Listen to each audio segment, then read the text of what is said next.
And a live look right now at the nation's capital. Hundreds of thousands of people braving the rainy weather today to pack our nation's capital as Donald Trump officially becomes the 45th president of the United States of America. Good morning, Jessica Holmes, along with Frank Buckley. Right now, President Trump and Vice President Pence are attending the inaugural luncheon, but they do turn the cameras off, which I think is a nice moment, I suppose, to be able to eat in private. What they're eating, since we've got a moment? Yes, we do have the menu.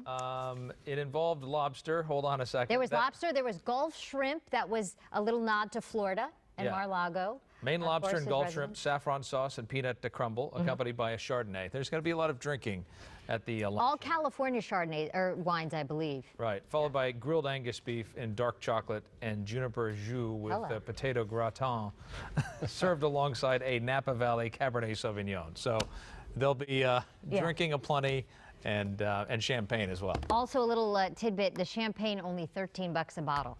Yeah. And coming up at 11:30, around 11:30, the traditional review of the troops after that luncheon, followed by the inaugural parade down Pennsylvania Avenue to the White House. Then at 4 p.m. our time, the first of three official inaugural balls. The Liberty and Freedom Balls take place at the Walter E. Washington Convention Center. Third ball salute to the armed forces. The president and vice president expected to attend all three. The inaugural parade starts at noon our time, 3 East Coast time at the Capitol. Then it will make its way down Pennsylvania Avenue, past the Trump International Hotel, past the White House, and ending at the grandstand. And as we await the parade to start, we are learning new details about the inauguration. Lynette Romero is in the newsroom with more on that. Lynette, good morning. Good morning, guys. You know, several 100,000 people endured the crisp, cold air in Washington, D.C., really to be a part of history, to witness the inauguration. That doesn't happen every day, for sure. And I have to tell you, though, the moment, that very moment the president takes his oath, everything changes.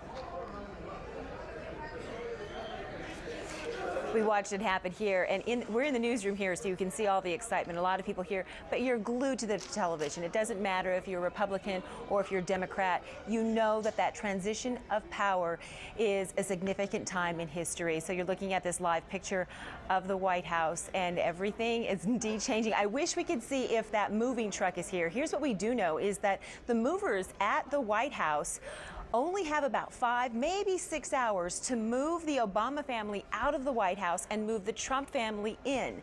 It seems like a monumental task, but they say they've done it before, it's happened in history, and that's exactly what they had to do today. But we watched the 45th president take his oath. I, Donald John Trump, do solemnly swear. I, Donald John Trump, do solemnly swear that I will faithfully execute the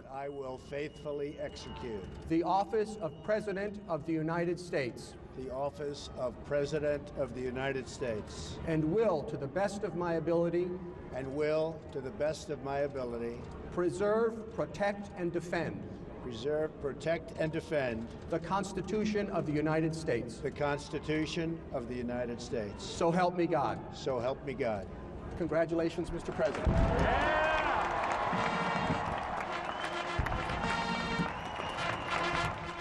And then President Donald Trump gave his inaugural address. His focus was very reminiscent of his campaign speeches about how, as the commander-in-chief, he now plans to make America great again.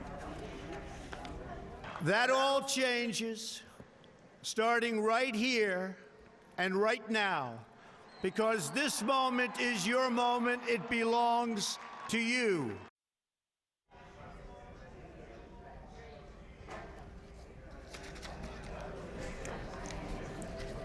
We will continue to follow all of the inaugural festivities here in the news and bring you the very latest here in the KTLA News. Back to you guys.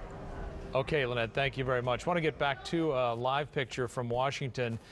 This is happening right now on the streets. Our Eric Spillman is there, and he was showing us a moment ago some protesters, and it looks like they've brought out some officers. Eric, I don't know, can you hear us? I don't know that he can hear us, but they've clearly Oh, I see. This is not Eric's position, but this is one location where you do have some protesters, and they have made there is a significant security force to make sure that the inauguration and the parade are not disrupted in any way. At the same time, making sure that people are able to express their rights. There are some 99 known groups that have taken out permits or have made it known on social media that they're going to be protesting during the course of this this weekend, and this may be one of them. Those numbers, the protesters, likely to be larger than any seen at any inauguration, at least since the Vietnam War era. President Bush, George W. Bush, back in 2001, there was some opposition there, but again, security. $100 million has been spent, 28,000 security personnel monitoring the Capitol. We want to bring in our guests as well as we watch these live pictures out of Washington, D.C. Matt Klink, an LA-based political consultant with us, as well as Peter Matthews, professor of political science at Cypress College, author of the book Dollar Democracy. Good morning to you both. Good morning. Your thoughts on what we've seen so far this morning? Well, leaving the pictures on the screen aside, I am continually amazed at the grace and dignity with which America transitions power from one president to another. Just seeing Barack and Michelle Obama greet Mr. and Mrs. Trump this morning, and then watching them exchange goodbyes when he got on what is Marine One, when it's the president's helicopter. It just is amazing when you think that other countries in the world, they go to blows over this, or in Africa right now, the current president in one country is not relinquishing power, yet the other president has already been sworn in. So thankfully we don't have that here, as divided as the country is right now. Professor Matthews, we're hearing that 90 people have been arrested in the Washington area as a result of the protests and activities that are going on the streets. We're seeing that right now. Yes, a peaceful transition of power at the executive level, but on the streets here, a clear sign that this campaign was very upsetting to many people. It was, unlike any modern campaign. But I would say that the demonstrators have a right to demonstrate, but peacefully, and not use force or violence or threat of that, because this is a peaceful transition as George Washington began it way back 240 years ago. He stepped down after 2 terms and just turned power over and became our tradition. That's part of the rule of law principle, and we've got to make sure we enshrine. That's why I was really concerned about the Congress members who did not go to the inauguration, 70 of them. If I'd been a congressperson, I would have gone. Even though I'm much more different than Donald Trump on some of the issues, many issues, I would have gone there because it's a respect for the office. And then you can always differ on policy. You can hold peaceful protests. You can vote differently. You can try to win new elections.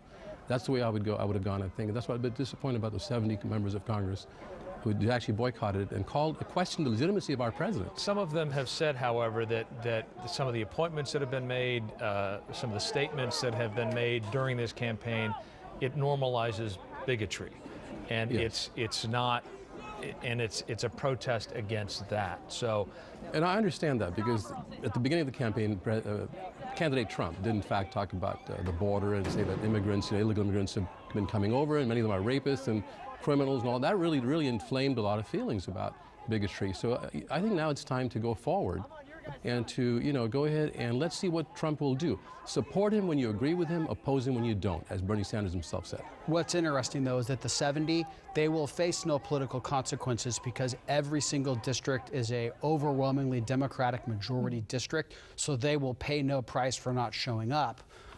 Which probably goes back to, if we had more competitive districts, you would get everybody showing up. Good point. When we watch this taking place, and it was a very divisive election leading up to what we're seeing today, people, depending on what side you're with, unhappy. But I was listening to an interview, or I guess it was a town hall sort of thing, talking about some Democrats about how President Trump is an illegitimate president. But this was a quote from the South Carolina Democratic Party chair, that he said, "We need to focus on the real war, and that's against Donald Trump." And you would imagine that kind of talk feeds into this sort of a... We should just tell people that what if you happen to be joining us right now, what you're looking at is a protest underway on the streets of Washington, D.C. on the occasion of the inauguration of Donald Trump. Those bangs that you're hearing, I believe that they are flashbang grenades, just meant to help with crowd control. We saw the officers throwing them, so they are not bombs going off or anything like that. It would be very disconcerting for folks who just happen to tune in and to see that. But this is what's happening on the streets. I got to say, though, this is not America. The majority of Americans, they're going on with their daily lives. This is the radical fringe, and they exist on the right and on the left, so it's not a partisan thing. This is the radical fringe that wants to come out and create chaos. The vast majority of Americans are completely fine. They may not like the result in November, been transitioned, and they'll get on with life. I would respectfully say that we can't say if it's the radical fringe. There may be some members of the radical fringe, but there are many who are planning to protest this weekend who are certainly not members of the radical fringe. Yeah, not doing that, though. Well, they are protesting, and the police are throwing their devices to control the crowd. So I just want to say that I don't think we should paint everyone with a broad brush. With a broad brush, yeah. I was commenting on that, okay. though, with the, But it is something that, in a way, it's you look at it and you think this is not what we expect on Inauguration Day. In all fairness, we should also remember, though, that when President Obama came into office, there were some Republican leaders that stopped this man and his policy any way we can, regardless of what the policy is. And that attitude has been being brought over this time against President Trump, and that's very shame. That's a shame for the country. And that's the frustration that I think many American people feel. Exactly. and it goes back for 8 years before that with Bush, 8 years before, or Right. before, I mean, You it can keeps go on back. going Yeah. back, Yeah. and before you know it, they don't know why they're arguing. They're just arguing because my party's not in the office. Right, and I think there is this sense, and by the way, on the left side of your screen right now, this is a protest that's happening in downtown LA. So there's a women's march that's happening tomorrow in both Washington and LA and in many other parts of the country. This is one of the protests that's happening today in Los Angeles, another one happening in Washington. There is this sense that folks are just entrenched in Washington, that they don't really care about us. Yeah. They don't Absolutely. care about doing the people's business. And it's all about fighting each other, maintaining power. But I would say, to what end? You have power and then do what? What are you going to do with the power? Also, the money in politics. People have been fed up with this corruption of many of both parties who took lots of lobbyists' money and then served the lobbyists more than, not all the lobbyists, but the people want the government to serve us, not the people in the special interests. And that's the problem on both sides of the aisle. And I think that's what the American people were sending a message when they voted. There's a distinct feeling that, look, Washington never loses, that it's the entity of Washington party is irrelevant, that the power of Washington remains the same, and that is one of the main things that gravitated the electorate toward Donald Trump. So now the question is whether his rhetoric now meets reality. Can he shrink government? Can he end bureaucracy? Can he cut taxes? Can he devolve power back to the states? History in the past says no, that Washington is too powerful, that it sucks you in and it keeps you in. Right. Even Ronald Reagan found that, who campaigned on some of the very same themes of shrinking government, and it didn't necessarily happen on his watch. Do you want to stay with us for a second, or should we take a break? All right, it's 11:12 right now. Obviously, we're going to continue to keep an eye on this. We do need to take a short break right now. We're going to do that, and we'll be right back. And right now, a protest underway in downtown Los Angeles. That's where we find Elizabeth Espinosa. Elizabeth, good morning. Good morning. Yes, we are here right off of Olympic and Figueroa, and these young ladies are amongst a very large group here that's going to be marching all the way down to meet another huge group on the other side of downtown Los Angeles. So basically walking east of LA Live. Now, I approached you because I see your signs. Yours reads, "The time is always right to do what is right." Now, what do you do? Dr. King said that, and I'm a teacher. And a lot of my students are Hispanic. They're in poverty. I'm trying to make a difference. I teach a CTE class that's helping career technical education. I have a 9-year-old daughter, Sylvia, love you, honey. And she's already had a little boy at school try and reach up inside of her skirt and grab at her underwear. I have a 20-year-old son who's bisexual, and he's scared. We're just scared. There's too much hate in this world, and I'm not going to sit by for 4 years and let the haters hate on my kids. And I mean my students, and I mean my biological kids. There's got to be a better way. You came out from where? I mean, in this heavy rain, which, by the way, it's windy. I live in the Redlands area in Mentone, and I teach in Palm Springs Unified at Nellie Kaufman Middle School. And I drive an hour each way to work every day for my kids because I love them.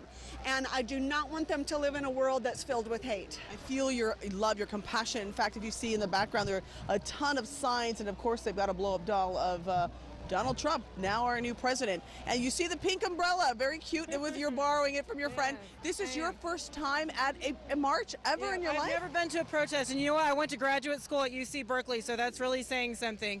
And I just felt like I needed to come out here and show support because this is not the same thing as any other time in history where you've had a new president. And especially as a teacher, I feel like we're in a lot of danger here. We've got somebody running education that doesn't know anything about it or have our public schools at heart. So ardent Donald Trump supporters would argue that why is everyone so scared? He hasn't even taken office yet. Well, what would be your response? Well, we're scared because he's already done a lot of damage without having taken office yet. I mean, when you look at the things that happened at his rallies where peaceful protesters were attacked and people feel like they can go out and just attack anybody that doesn't believe what they believe, he's giving a mouthpiece to that. He's giving a voice to that, and he's setting our civil rights movement back 40 years if we're lucky. So I think we need to be out here, and I think we need to be out here early so we can get, Congress back on our side. Thank you so much. Okay, we're having a bit of a hard time, I think, connecting with you guys. But anyhow, if you can, just take a look. We're going to march with this large group, people coming from all over Southern California to be a part of this rally. Signs that really just say everything, all their sentiments. That's the very latest reporting live on Olympic Boulevard in downtown Los Angeles. Elizabeth Espinosa, and it is coming down hard. Very windy, very wet. Back to you. And Elizabeth is at a march. It's called the United Against Hate Anti-Trump Inauguration March in downtown LA. The picture that you were looking at, the opposite, was in Washington, D.C., where there are also protests underway. You can see that happening there. These are live pictures right now. We're told that at least 95 people have been arrested. At least 3 police officers have suffered minor injuries and have been taken to the hospital. So a day of celebration for Donald Trump, a day of upset for many folks who are not happy with the results of the election. We're going to continue to watch. From downtown. Okay, and what about yourself? I live in Glass Hill Park. And what would you say in one sentence why you were here, what this means to you? He's not my president. This is ridiculous. It's a joke. No tolerance for hatred, bigotry, racism, misogyny. Thank you. And I want to turn around for a second, just show you what's happening. The rally, we're going to march and join another group down the way. But again, there are hundreds of people here. And let me tell you, it is raining quite heavily, and there are gusts that are coming through here that have taken my umbrella out at least a few times. But everyone here is saying that the rain is not going to push them away. In fact, let's talk to these 2 young ladies here. Now, where did you come out? And I appreciate, anyway, your sign. It does say free the press, jail the traitor. Yes, I cannot express how deeply I am with the press. Without them, we have nothing. How else do we find the facts? Who else is going to do the hard work to find out the truth behind what is out there? We need the press. Please keep them free. And what about you? Well, I'm here. My sign says that my grandfather, he liberated concentration camps and said never again. And my mother fought for human rights until the day she died from the age of 11 in the 1960s. So I've been raised to believe that love and equality is the right thing, and that we have to continue to fight, and I will continue to fight her fight until the day I die. And I'm not going to let this happen to our country again. Thank you so much. All right, we're going to wrap it up, but I do want you to know there's another gentleman here that we will talk to when you guys come back to me. He's been waiting, and he's got this sign that says Wall Street is the enemy, not Muslims or immigrants. We're out of time, but we'll be back. But you said in one sentence. My dad was put in a concentration camp before World War II, and we need to educate Mr. Trump regarding history and not having scapegoats on the Muslims like Hitler had on the Jews. Thank you, sir. Thank you so much. Such strong sentiments out here. We will continue to get as many responses and reactions for you live in the rain and the wind from downtown Los Angeles. Elizabeth Espinosa, KTLA 5 News. Back to you. Elizabeth, thank you. And then as we go to Washington, D.C., that's where our exponent is. We saw moments ago, you know, the police using flashbangs, and now we're hearing that maybe trash cans are being set on fire. So it seems to be escalating in the D.C. Right. As we go to Eric here, we should also say that 95 people have been arrested in the Washington, D.C. area. At least 3 police officers have had to go to the hospital with minor injuries. Eric, where are you right now, and what are you seeing where you are?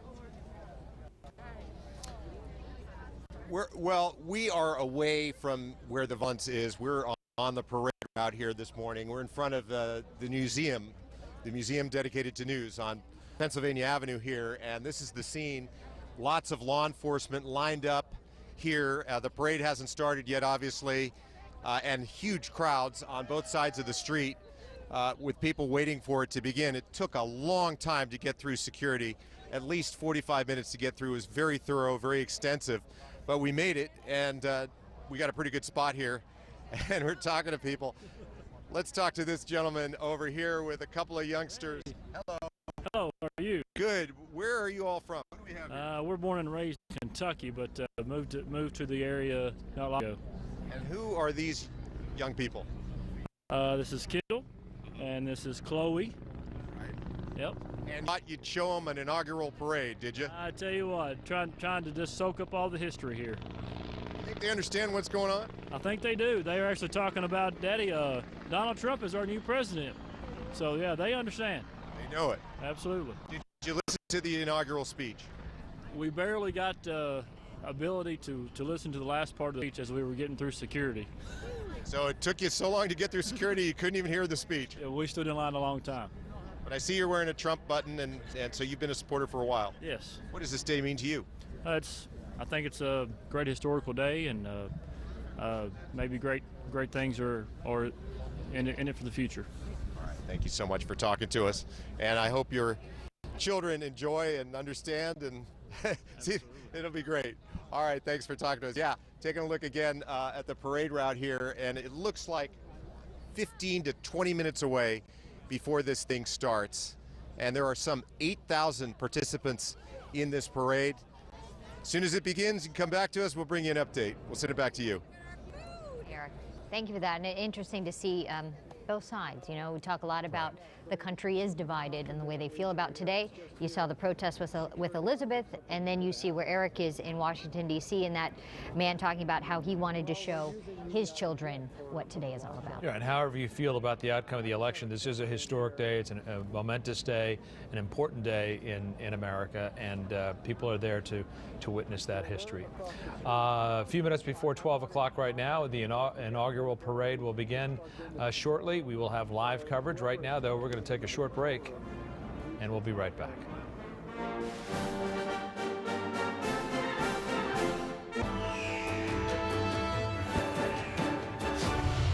Okay, the cameras are back on in Statuary Hall in our nation's capital.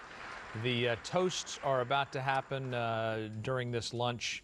So let's go ahead and listen in. Yeah, Senator Blunt still serving the House think the Senate is never quite as quick as the House, but maybe when it comes to photographs we are, and my good friend Chuck Schumer is going to come and make that presentation.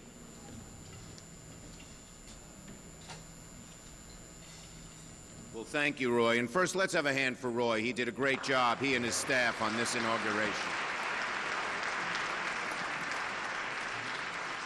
Now, Mr. President, earlier this year, Iris and I were truly blessed. We watched our older daughter, Jessica, marry the boy of her dreams. We are so happy. That's when I learned, though, that nothing's official until there's a photo of it. So, Mr. President, now it's official. I present to you the photograph of your inauguration.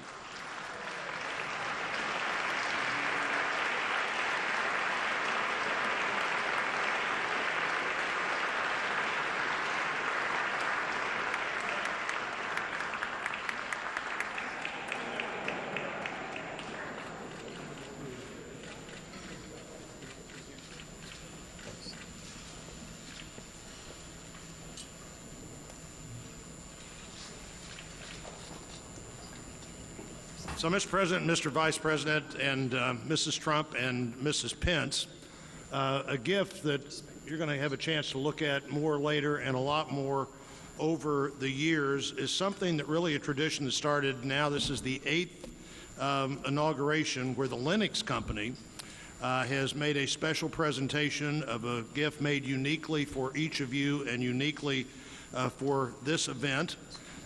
This year, the company proposed and the committee determined that the bowl they had in mind was something that you would value for a long time. The one that the President has and the First Lady has is an etching of the White House looking directly across at the Jefferson Memorial, and the one that the Pences will be presented with and have at their home would be the Capitol looking down at the Lincoln Memorial. The artist who was with us the other day talked about trying to capture LaFont's design for the city as well as how this city came together. Timothy Carter was the designer. The glassmaster Peter O'Rourke made these. They also have a compass in the bottom of them, or an etched-in compass. And remembering, Mr. President, as the Vice President already knows, that the center of Washington is not at the White House. It's actually right here in the center of the Capitol building. And the city is then laid out northwest, northeast, southwest, southeast from that place. The other unique thing for the First Lady and her parents that would never have been such an important thing before, the glass came from Slovenia.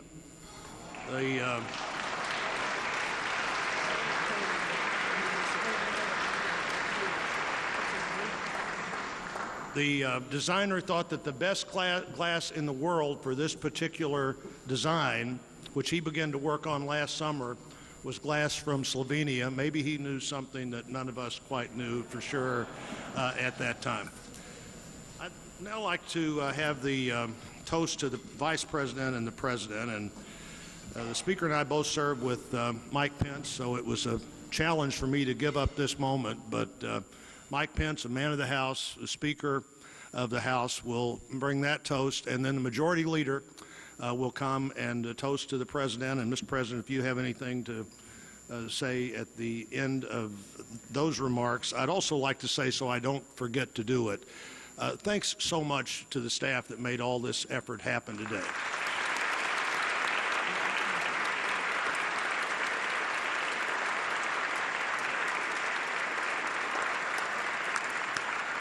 Stacy McBride, the staff director of the Rules Committee and the staff director for the Joint Committee on the Inauguration, Maria Lohmeyer, who came on board to do this. Her last event was the Pope's visit, so that just got her ready, Mr. President, for your visit. The great work of the Capitol Police, the Sergeant-at-Arms of the House and the Senate, the cooperative effort of the D.C. Police.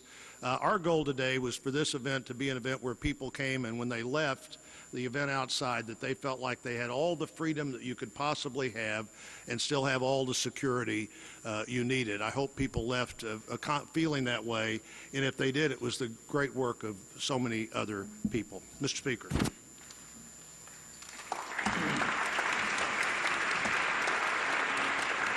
Thank you, Roy.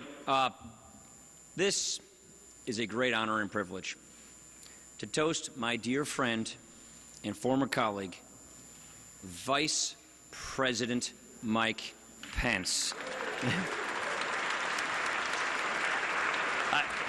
I just really enjoy saying that. I think about the times that we've walked back and forth just down this hall on the way to a vote. But if memory serves, more often than not, we walked that way because we were being hauled into the Speaker's office for being admonished for being rabble-rousers in the Republican Study Committee. We've had so many great memories here. I know this job makes you an officer of the Senate, but you, Mike Pence, will always be a part of the people's house.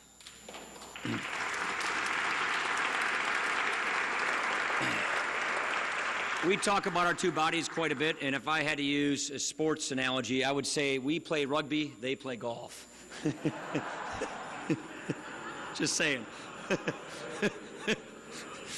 I'm reminded of something, though, that I think is pretty profound. That makes me think of Mike Pence.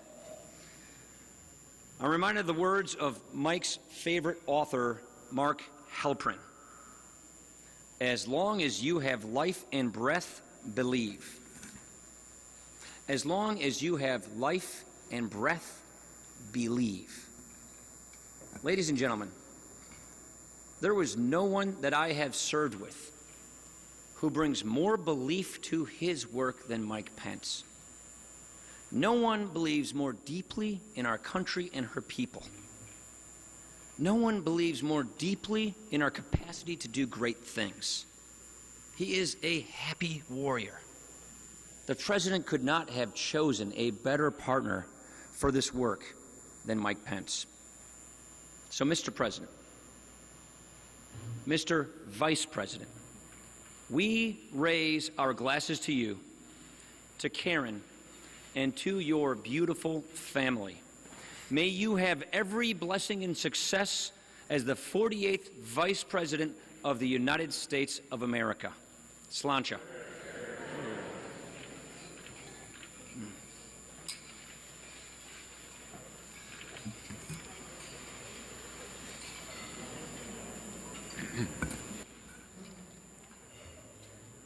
Well, the theme of today's inauguration is uniquely American. There are some words that come to mind when you hear that phrase. Big, bold, energetic, enterprising, and resilient. Always looking to the next horizon. Sure sounds like our country, and it sure sounds like Donald Trump.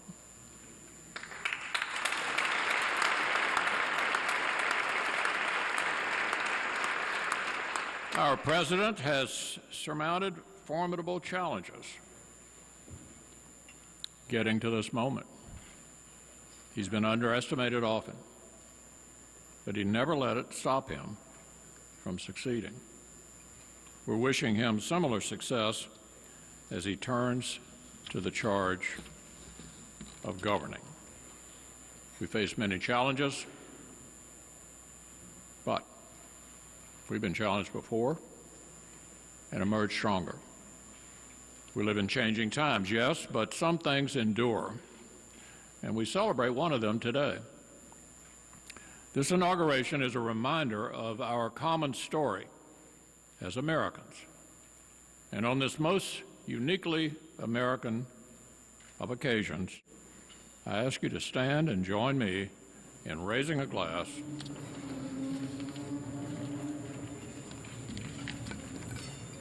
Mr. President, may you find every success in the years ahead. May you unite our country behind a common vision and renew the promise that makes our country so great. Hear, hear.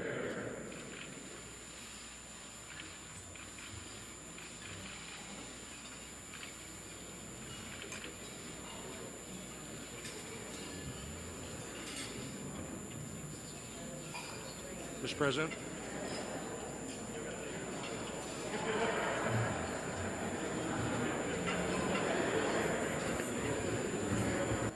Thank you very much, Mitch, and Paul, and our great Vice President.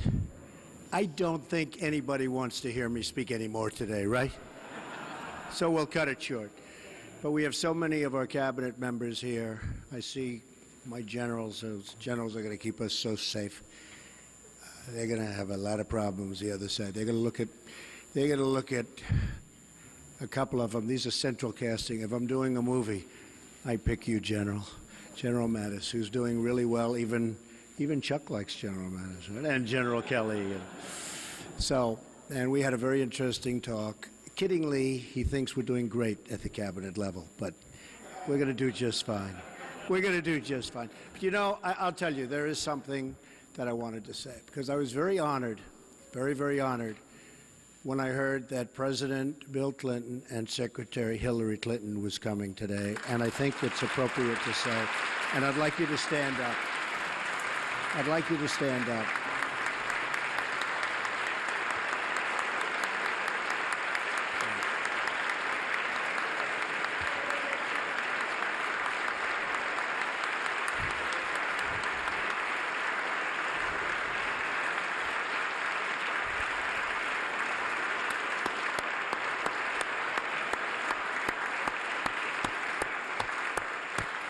And honestly, there's nothing more I can say because I have a lot of respect for those two people. So thank you all for being here. And we're going to have 4 great years, hopefully of peace and prosperity. We'll be working very, very hard. Our cabinet's lined up and ready. I know eventually Chuck's going to approve them, I'm sure. I really believe that. And we're all dealing together. We all want the same thing. We're all good people. Whether you're a Republican or Democrat, doesn't make any difference. We're going to get along. Again, thank you very much. It's an honor. And Roy, you have done a spectacular job. You and Tom Barrett. And I want to thank you. Your wife. Thank you. Thank you, everybody. Thank you. Thank you very much.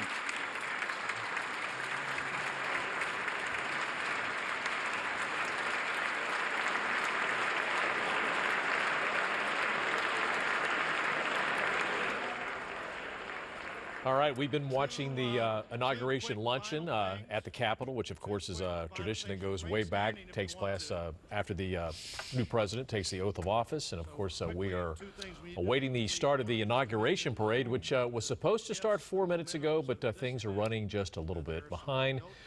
Good afternoon, I'm Glenn Walker, along with Lou Parker. We continue our coverage now of this big day here in the U.S. A very big day, not only in Washington, D.C., but also back here in Los Angeles with rains and some protests in Washington as well. But as for this luncheon, you just saw President Trump now acknowledging the Clintons, which I thought was really nice, acknowledged their hard work, and also was given a picture. They did a fast turnaround on that picture. Developed that of one the fast and blew it up. Yep. Yeah. All right, let's listen back in. Close the event today, Father Conroy, the chaplain of the United States House of Representatives.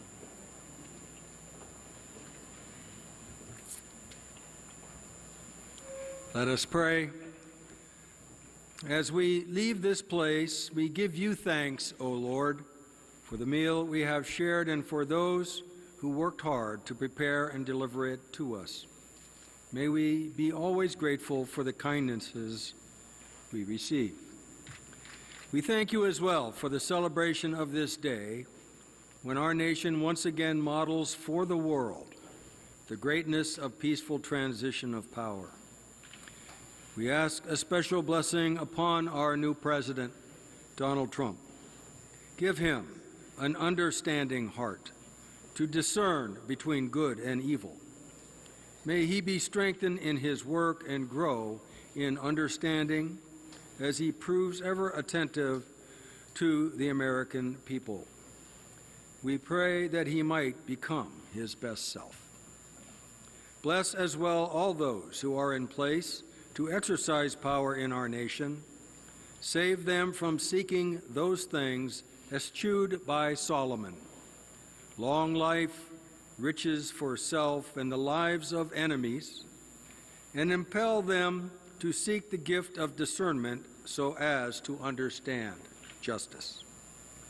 Lord, may the people of this nation stand with our president and all our leaders to face any challenge, endure any difficulty without fear, learn how to accept every success and every failure with grace, and support our president and leaders with encouragement and prayer. Now, as we move forward this day and through all days, may all that is done be for your greater honor and glory.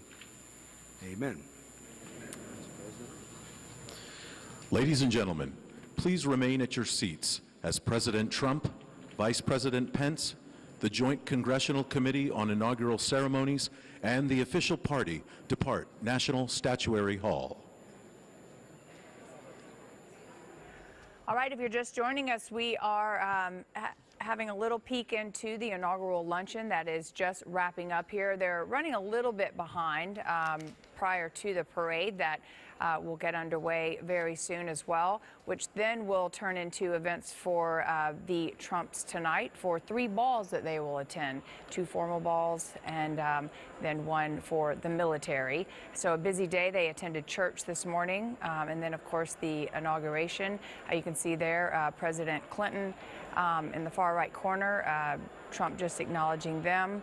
And just a nice little ceremony in a way that Trump said that we are all good people, he said, and no matter what aisle you sit on. You're on, yeah. Yeah.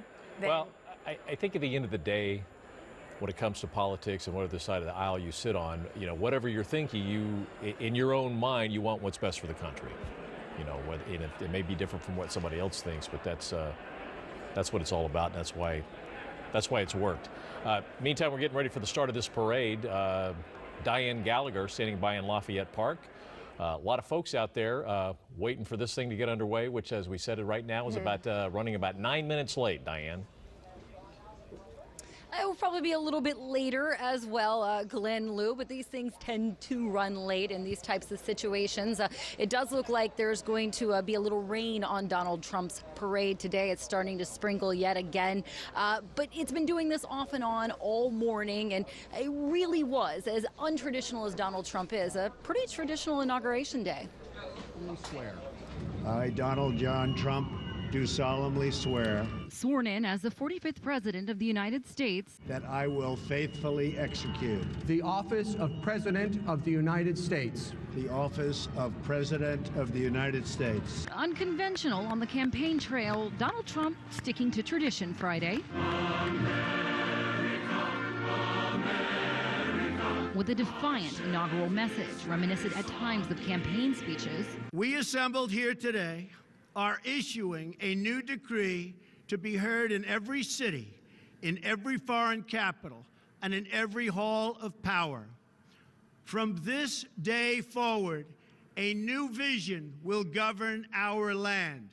From this day forward, it's going to be only America first.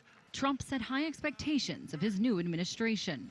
I will fight for you with every breath in my body, and I will never, ever let you down. Trump and his family began their day attending church at St. John's before being welcomed by President and Mrs. Obama. How are you? In their final White House hours for tea and conversation. The last quiet moment for Donald and Melania Trump before assuming the mantle of the leader of the free world.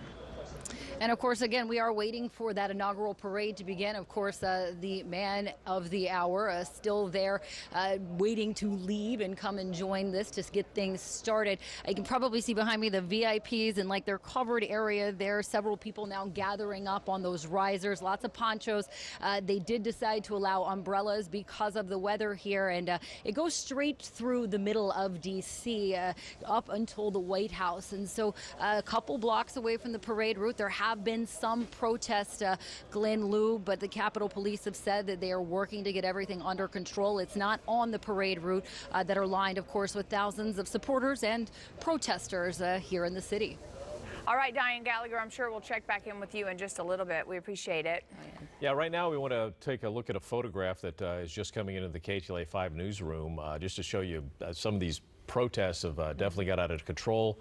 If we can get that up there, we actually have an image of a limo from somewhere there in the D.C. area, which has been totally trashed. It was a damaged limo.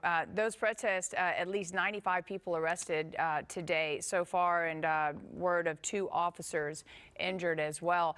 Those protests in Washington, D.C., of course, we've got some protests here in Los Angeles, too, which is fascinating with the rain. Oh, yeah. So, wow.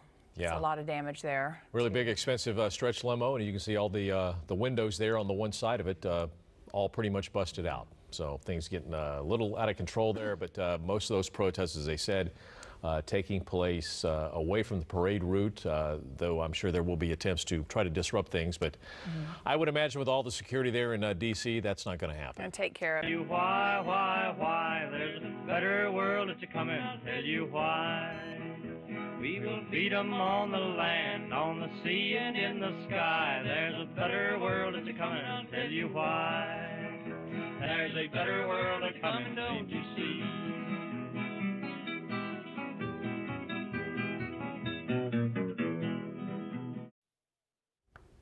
Welcome back, everyone, and thanks for joining us here on this special inauguration day. I'm Lou Parker, along here with Glenn Walker, and we've been having our eyes this morning on Washington, D.C. That's right. Donald Trump and his Vice President Mike Pence have both taken the oath of office. So Donald Trump officially now the 45th President of the United States. Waiting for that inauguration parade to get underway. They just finished the luncheon at Capitol Hill, but right now we're going to go out on the streets of the nation's capital, and as you see, Eric Spillman, who has been there all morning, standing by with the latest. Eric. Hey, Glenn. Hey, Lou. Yeah, the parade is a tiny bit late, at least 20 minutes late by my count, and there's a lot of people here waiting for it to start. We're getting a little bit of light rain now. I mean, it didn't rain during the swearing in that much. We had a few drops. But it's raining now a little bit, so people have ponchos, they have their umbrellas. Earlier, people were told you can't bring an umbrella for security reasons, but the Secret Service relented and allowed people to bring collapsible umbrellas, which they're grateful for right now. This is a parade that's supposed to last around 90 minutes. There are 8,000 participants, and again, it's a little bit late, but people don't seem to mind too much. Let's talk to this lady here, and when she starts speaking, guess which state she's from. How you doing? Hi, how are you? All right. Excited about today? Very excited. I actually made the reservation to come down as soon as they announced Florida for Trump.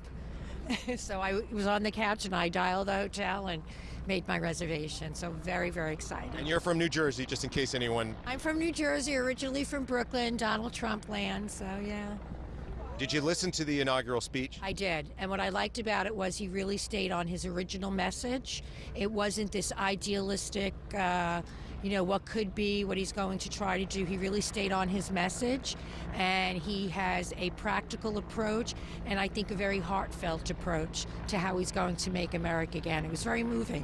You ever been to an inauguration before? Yes, Bush 41. I used to live here, yes. So. Excited for the parade? I am very excited. I know, the glass will be really thick on the limo, and if he's not looking our way, but it's just exciting to be here. It's a beautiful day. It's not a beautiful day. To be an American. And the weather I was talking about. There is we've had some run-ins with protesters, and I don't know if they truly get the fact that this makes this country so great is that we can have that discourse today. But it's everything we thought it would be on that end, on the not so great end. But to be here is it's wonderful. Angela, thanks for talking to us. I want to introduce you to one more person here, if we can. This young man here, Kendall. Kendall is getting a little impatient about this parade, are you? You've been waiting how long? Hour. An hour. Are you ready for a parade or what? Yes. You were asking me questions. What's taking so long? The people are trying to talk so much. They're talking too much. That's the problem. The adults are speaking too much and giving speeches, and then they're not having a parade. Yeah, no. All right. I'm sorry. It'll happen soon. Oh, yeah. Okay. Thanks for being patient. All right. Glenn and Lou, we'll send it back to you. All right, Eric, have fun out there. Hopefully the rain will hold off so you don't get wet. Luckily, they'll be able to use an umbrella. Originally, as he said, that umbrellas were not allowed, but now they're saying that they can use the collapsible umbrellas. You can see the view there. That's where the parade will be coming through. Let's talk to Matt Klink and Peter Matthews.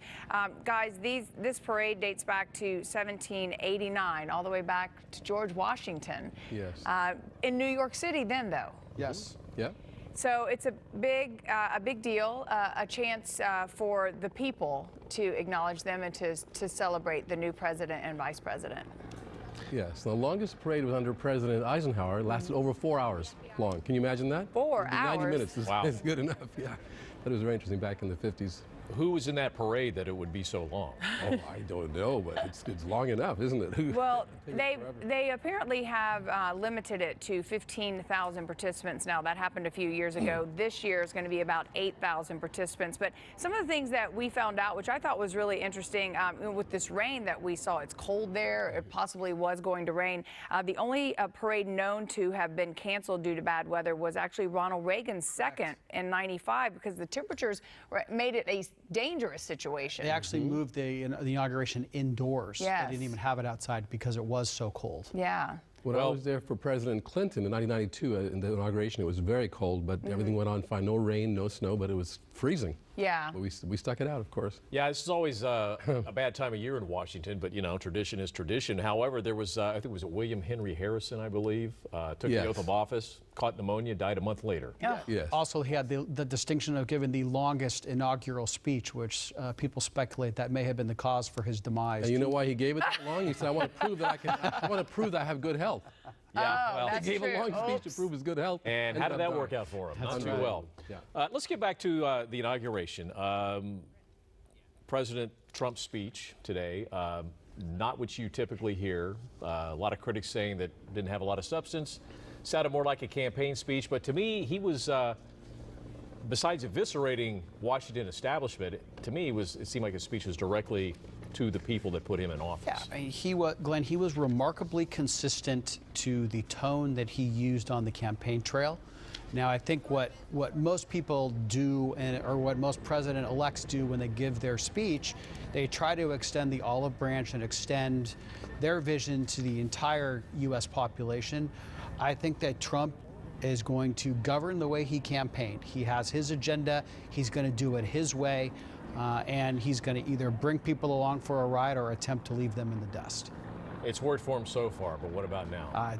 Jury is still out on that. And time will tell. Peter, what do you think about it? May I just say that he, in one sentence, he said, if we have patriotism, we don't have prejudice. In that one sentence, he tried to unite people in the sense of all ethnicity and background, but did have a theme that this country's middle class and working class have really saw very bad for the last few years. They don't have the jobs they used to have, the pay. And so he brought that theme in to unite the country in regard to bringing jobs back, bringing in manufacturing. And that was a bit off of Bernie Sanders' speech, in a sense. All right, let's look at the screen here. You can see we're getting ready for the review of troops, and then they will line up, and then this parade hopefully will begin to get underway very soon. We continue to have live team coverage, not only in D.C., but here in Los Angeles. Thank you for joining us on this special edition, live edition of Inauguration Day. We'll be right back after this quick break.